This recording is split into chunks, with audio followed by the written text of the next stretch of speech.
pag-usapan natin yung isang loan app na kung sino-sino na lang yung ina-approve kahit na unemployed daw. Bago kayo budol ha. Pag-usapan na lang muna natin tong si AG Cash, Peso Loan, OLP. Pwede ka ba dito? Okay ba siya?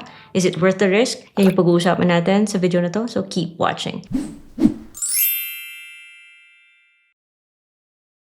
Hello everyone! Welcome back to my channel. It's Ate Red here and I talk about online loan platforms. Sinusubukan ko po siya para mabigyan ko kayo ng honest review. And my video is not sponsored. Take note na I always keep financial literacy in mind. In this video, pag-usapan natin tong si AG Cash, Peso Loan, and OLP Loan. Ang dami niyang access na hihingin sa'yo.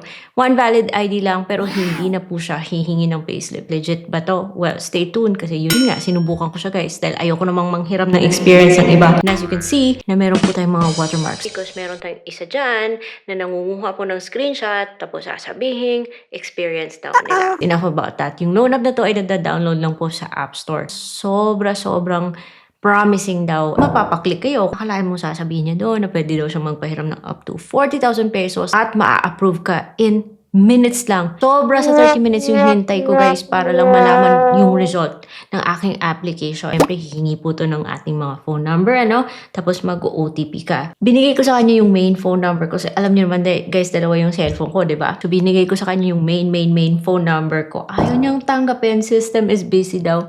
So, sinubukan ko with my other number, yung nasa Android kong number, pero nilagay ko dito.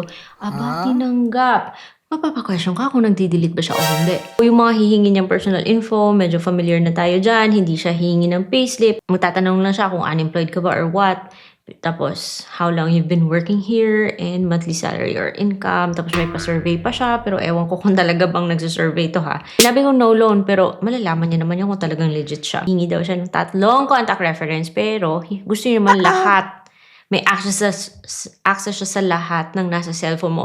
At ito pa yung nakakatakot guys. First time ako naka-receive ng ganito from Apple na sabi daw ay your Apple account was just used to download AG Cash, Peso Loan, and look. Hindi pa po ako nakaka-receive ng ganitong notification sa mga iba kong na-download. Nakakatakot pero hindi ko kinlik yung link.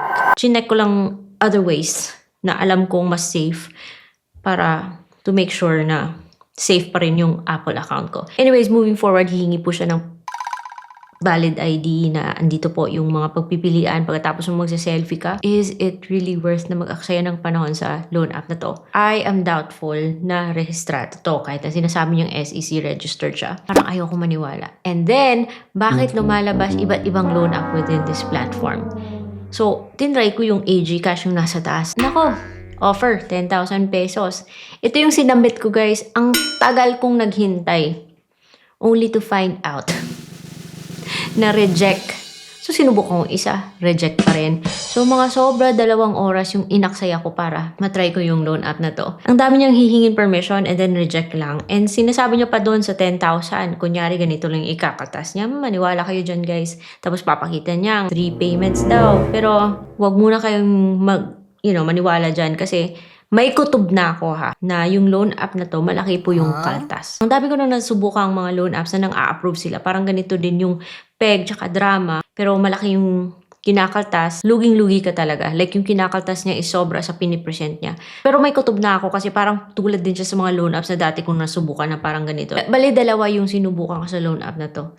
So, reject po ako sa dati.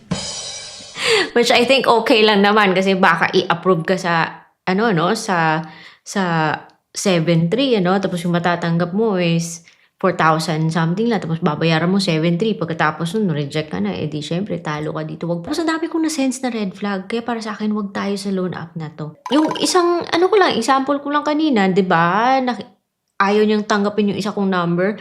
So, nagdi-delete ba yung loan app, mga ganitong klaseng loan app? Nasa inyo yan kung magta-take pa rin kayo ng risk. Pero para sa akin, buo na yung isipan ko na X po yung loan app na to. At before kayo mapadpad sa ganitong loan app, check nyo muna yung mga loan apps na sa list of legit platforms. Yung playlist na binuo ko para sa inyo guys, doon muna kayo pumili. Kasi baka andun yung loan app na bagay para sa inyo. Huwag dito sa loan app na to. Naku, baka sasakit lang yung ulo nyo guys. That's it for today's video. And I will see you on my next vlog. Bye-bye.